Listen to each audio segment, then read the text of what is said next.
सच्चे रसूल की सच्ची बातें। रसूलुल्लाह सल्लल्लाहु अलैहि वसल्लम ने फरमाया, मौत को कसरत से याद किया करो, इसलिए कि झूठ बुराई की तरफ ले जाता है और बुराई जहन्नम में ले जाती है।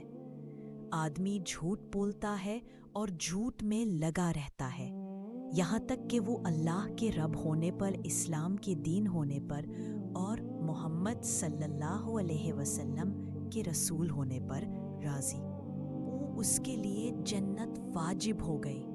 आके रसूल अल्लाह, जिसने अल्लाह ही की रज़ा के लिए मोहब्बत की, अल्लाह ही की रज़ा के लिए दिया, अल्लाह ही की रज़ा के लिए मना कर दिया, तो उसने अपना ईमान मुकम्मल कर लिया। जब कोई कौम अहद तोड़ती है तो उनमें कत्ले आम हो जाता है।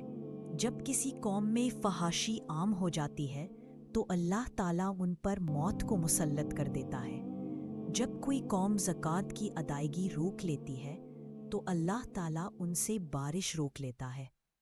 अगर आपको हमारी वीडियो अच्छी लगी है तो हमारे चैनल को ज़रूर सब्सक्राइब करें, बेल आइकन दबाएं और नई वीडियोस सबसे पहले देखें। आपकी एक सब्सक्रिप्शन हमें मज़ीद अच्छी वीडियोस बनाने का हौसला देती है। शुक्रिया।